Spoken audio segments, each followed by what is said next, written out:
Do you ever look in the mirror and wonder, where did the years go? Do you sometimes feel that with age, you have lost not only your youth, but also your ability to love yourself? If so, you are not alone. Many people, when they reach the later stages of life, find themselves weighed down by regret, by comparison, and by a quiet sense of fading worth. But here is the truth, whispered gently through the wisdom of the Buddha. Old age is not the end of love. It is the beginning of a deeper, more compassionate love than you may have ever known. When the hair turns silver and the body slows down, the world invites you to turn inward, to discover the treasure of loving kindness that has always lived within you. This teaching is not about pretending you are younger than you are. It is not about clinging to what has already passed. Instead, it is about opening your heart to the beauty of impermanence, to the tenderness of self-acceptance, and to the quiet strength of compassion. In this video, we will explore 6 steps rooted in Buddhist wisdom. By the end of this journey, you will know how to embrace aging not as a loss, but as a sacred teacher. You will see how to release self-criticism, honor your resilience, transform loneliness, and awaken to the profound truth that you, in this very moment, are already worthy of love. And if you stay with me until the end, there is also a special bonus reflection, an extra teaching that may help you see your so-called flaws in a completely new and radiant light. 1. Impermanence as a teacher. The Buddha's very first teachings were about impermanence, the truth that all things arise, change, and eventually pass away. This is not a punishment, but the natural rhythm of life. Youth fades, strength wanes, faces wrinkle, but these changes are no different from the setting of the sun or the falling of autumn leaves. When we are young, impermanence feels distant. We imagine that old age belongs to someone else, but as years pass, the body begins to whisper reminders. The knees ache, the memory slows, and we realize impermanence is not just a teaching, it is a companion. Many resist this truth, clinging to what once was. We fight against gray hair with dyes, we cover wrinkles with creams, and we chase the illusion of eternal youth. But no amount of struggle can halt the flow of time. The more we resist, the more we suffer. The Buddha invites us to look at impermanence differently, not as an enemy, but as a teacher of love. Because everything changes, we learn to cherish what is here now. Because the body is fragile, we learn to care for it tenderly. Because life is short, we learn to release grudges and live with compassion. To love yourself in old age is to bow to impermanence with grace. Instead of saying, "I am less than I used to be," you can say, "I am part of life's great unfolding, and this moment is no less precious than any other." Self-love begins when you let impermanence soften your heart instead of hardening it. 2. Letting go of the mirror self. Most of us, without realizing it, build our sense of worth around the reflection in the mirror. We identify with smooth skin, strong muscles, bright eyes. But as time passes, the mirror changes. Suddenly, the reflection we once admired seems unfamiliar, even unwelcome. This attachment to appearance is one of the greatest sources of suffering in old age. The Buddha taught that the body is not truly self. It is like a borrowed garment, useful, beautiful at times, but never truly ours to keep. When you stop clinging to the mirror self, you begin to see more clearly. Wrinkles are not flaws, they are the calligraphy of a life lived. Each line tells a story of laughter, tears, endurance, and love. The body's changes are not signs of loss, but reminders that you have walked a long and meaningful path. Consider this. If your value were only in your appearance, then every person would lose their worth as they aged. But this is not the truth. What we love most in people, their kindness, their wisdom, their patience, often deepens with age. Why should it be different for you? To love yourself in old age, practice shifting your gaze. When you look in the mirror, instead of asking, "How do I look?" ask, "How deeply have I lived? How much compassion have I shared? How much wisdom have I gained?" In doing so, you step beyond the narrow prison of the narrow self and discover a love rooted in something eternal, the beauty of your being. 3. Compassion for the journey. Pause for a moment and think of all you have endured in this lifetime. The illnesses you recovered from, the heartbreaks that once seemed unbearable but eventually softened into wisdom, the countless nights you stayed awake worrying for loved ones, the disappointments you faced, the mistakes you made, and the courage it took to rise again each time. You are still here. You are breathing. That alone is extraordinary. The Buddha often spoke of compassion, not only toward others, but also toward oneself. Yet many people, as they age, carry the opposite of compassion. They carry judgment. They look back on their lives and think, "I should have done more. I should have been different. I am not enough." But what if you turned toward yourself with the same kindness you would offer to a dear friend? If your friend had walked through the same storms, you would not criticize them. You would take their hand and say, "You have been through so much. I honor your strength." This is the practice of compassion for the journey. It is about acknowledging your scars not as failures, but as evidence of resilience. Every struggle has shaped you into the being you are now. Every fall has taught you humility. Every loss has carved space in your heart for deeper love. The Buddhist path does not ask us to be perfect. It asks us to be awake, to see clearly the whole of our journey, both the shadows and the light. When you look back with compassion instead of regret, self-love begins to bloom naturally. So tonight, when you are alone, place your hand gently on your heart. Whisper to yourself, "I have lived, I have learned, I have endured, I am worthy of love." This simple act plants a seed of compassion that can blossom at any age. 4. The practice of gentle speech. Words are powerful. They can heal, or they can wound. They can soothe, or they can harden. The Buddha taught that right speech is one of the steps on the noble path, not only in how we speak to others, but also in how we speak to ourselves.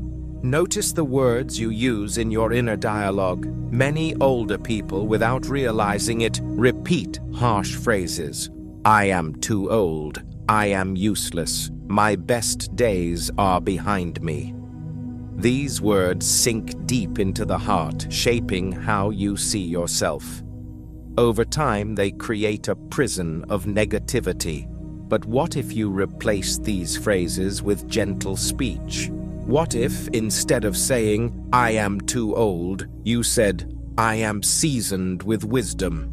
Instead of, "My body is weak," you said, "My body has carried me through so much, and I honor it." Instead of, "My best days are over," you said, "This moment is a gift, and I choose to cherish it." Gentle speech is not about denying reality. It is not about pretending you are young again. It is about choosing words that nurture love instead of despair. Just as a plant grows stronger when watered with care, your heart grows lighter when nourished with kind words. You can practice this daily. Each morning, before you rise, speak one gentle sentence to yourself. May I be at ease, may I be kind to myself today. Each evening, before you sleep, remind yourself, I am enough, just as I am. Over time, these words become natural. They dissolve old habits of self-criticism and replace them with self-love. Remember, the way you speak to yourself is the way you shape your inner world. Speak gently, and your heart will respond with peace. 5. Embracing solitude as a friend. For many, the later years of life bring more solitude. Children grow up and leave, friends move away or pass on. The busy routines of work fade into quieter days. At first, this change can feel like a heavy weight, a reminder of loss. Loneliness creeps in, whispering that you are forgotten, that you are no longer needed. But Buddhism teaches us that solitude and loneliness are not the same. Loneliness is the feeling of being incomplete, as if something is missing. Solitude, on the other hand, is the gentle recognition that in this very moment you are whole. The Buddha himself spent long periods in solitude. He sat beneath trees, walked alone in forests, and meditated in silence. He discovered that in solitude we can hear the deepest truths of our own heart. To love yourself in old age, begin to transform loneliness into companionship with yourself. Instead of filling the silence with distraction, sit quietly with your breath. Feel the air enter and leave your body. Notice how each breath carries you, moment after moment. In this stillness, you meet the companion who has always been with you, your own awareness. Solitude can become a teacher. It shows you that you do not need constant validation from the outside world to feel complete. You begin to see that your worth is not measured by how many people surround you, but by the depth of your presence in this moment. Practical steps can help.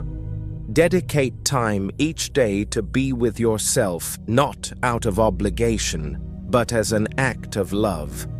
Light a candle, sit quietly, and simply breathe. Or walk slowly in nature, noticing the trees, the sky, the earth beneath your feet. Instead of thinking, I am alone, think, I am in the company of life itself. When solitude becomes your friend, you no longer fear the empty room. You discover that you are never truly alone because awareness, breath, and the great unfolding of life are always here with you.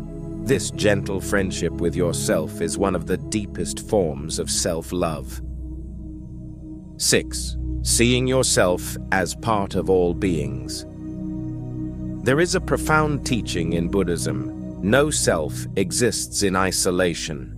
We are all part of a vast, interconnected web of life. To see this clearly is to move beyond narrow self-concern into a love that includes all beings. Think about it.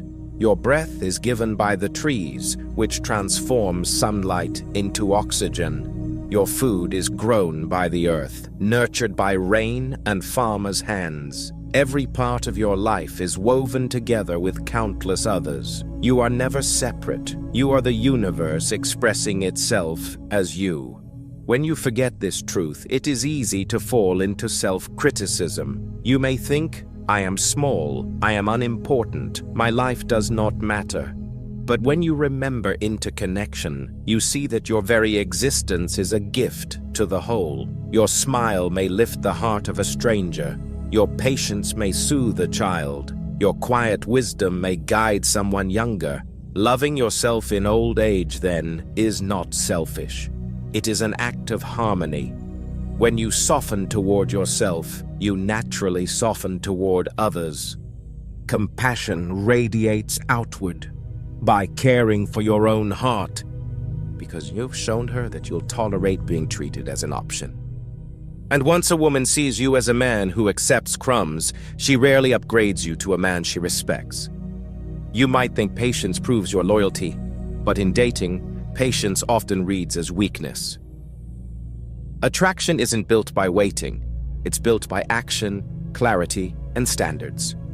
If you allow yourself to be stuck in the cycle of Banksying, not only will you lose her respect, but you'll also lose your confidence, your energy, and your ability to connect with women who actually want you. That's the silent danger of Banksying. It doesn't just waste your time, it slowly erases the very qualities that make you attractive in the first place. 7. Breaking free. Before it's too late. The good news is this. You don't have to stay trapped in Banksying. The moment you recognize the pattern, you can take back your power. But the longer you wait, the harder it becomes, because every day you invest more of your time, energy, and emotions into someone who doesn't truly value you. The first step is accepting reality. Stop making excuses for her. If she wanted you, she would show it. If she respected your time, she wouldn't keep you waiting. The mixed signals, the constant delays, there may be later lines. They're all intentional. Once you see it for what it is, you'll stop falling for the illusion. Next, you need to set boundaries. Don't reward half-hearted behavior with full commitment.